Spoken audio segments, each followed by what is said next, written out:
अस्सलामुअलैकुम ज़मीनेशन, क्या हाल है आप। मैं सैयद शमशाद हैदर काज़मी एडवोकेट आपके लिए एक नया टॉपिक लेकर आया हूँ। पिछली वीडियो में हमने देखा था बेल के बारे में कि बेल की कितनी अक़साम है और किस तरह की जाती है। आज मैं आपको बताऊंगा गिरफ्तारी क्या होती है, कौन से इदारे हैं जो कि गिरफ्तारी कर सकते हैं। अगर आपने इस चैनल को अब तक सब्सक्राइब नहीं किया तो जल्दी से सब्सक्राइब करें और बेल के आइकन को भी दबा दें।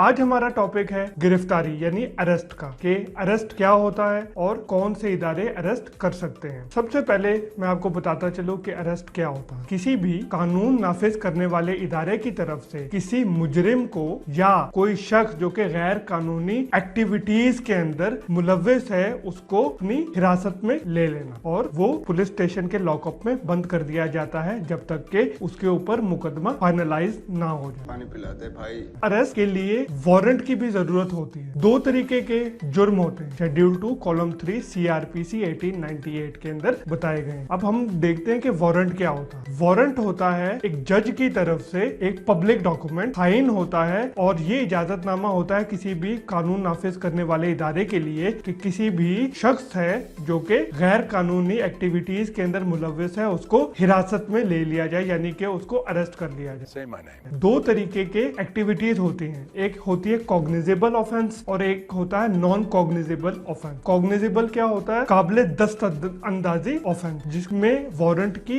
जरूरत नहीं होती, उसमें बगैर वारंट के भी गिरफ्तार किया जा सकता है। और एक होता है नॉन कॉग्निजेबल ऑफेंस, जिसके लिए हिरासत में लेने के लिए किसी भी कानून नाफिज करने वाले इदारे को वारंट की जरूरत पेश आती है। शेड्यूल 2 कॉलम 3 CRPC 1898 के अंदर बताए गए हैं। अब हम इसके रेलिवेंट प्रोविजंस करते हैं कि रेलिवेंट प्रोविजन कौन कौन सी होती हैं। अरेस्ट की रेलिवेंट प्रोविजन है सेक्शन 46, 54 एंड 71 CRPC 1898। अब हम देखते हैं कि गिरफ्तार कैसे किया जाता है।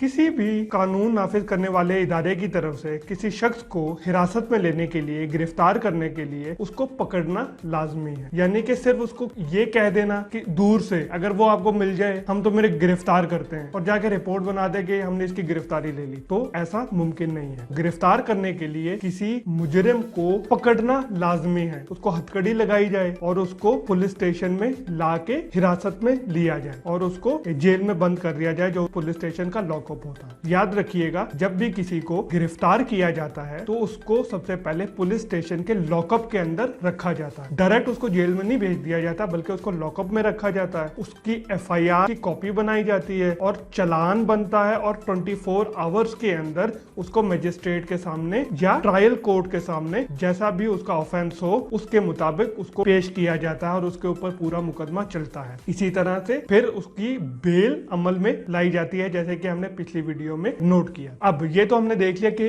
अरेस्ट किस तरह से होता है। किसी भी कानून नाफिज करने वाले इदारे की तरफ से उस शख्स को पकड़ा जाएगा और उसको लॉकअप में बंद किया जाएगा। और अगर तो कॉग्निजेबल ऑफेंस है, कॉग्निजेबल ऑफेंस है तो कोई भी पुलिस ऑफिसर या कोई भी कानून नाफिज करने वाला इदारा बगैर वारंट के भी गिरफ्तार कर सकता है। अगर नॉन कॉग्निजेबल ऑफेंस है यानी ना काबिले दस्तअंदाजी ऑफेंस जो है, उसके लिए आपको वारंट की जरूरत होती है। वारंट दिखाकर उसको गिरफ्तार कर लिया जाता है। अब हम देखते हैं कि अगर कोई कानून नाफिज करने वाला इदारा आपको गिरफ्तार कर रहा है तो आपका रिएक्शन क्या होना चाहिए। सबसे पहले तो आपको मुज़ाहिमत नहीं करनी, यानी भागना नहीं है और उनको एग्रेशन नहीं दिखाना अपना। अगर तो आप भाग जाते हैं या अपना एग्रेशन दिखाते हैं तो कानून नाफिज करने वाले इदारे को लॉ ये पावर देता है कि आपके ऊपर फोर्स इस्तेमाल की जाए और जब फोर्स इस्तेमाल होगी तो उसके अंदर आप जख्मी भी हो सकते हैं।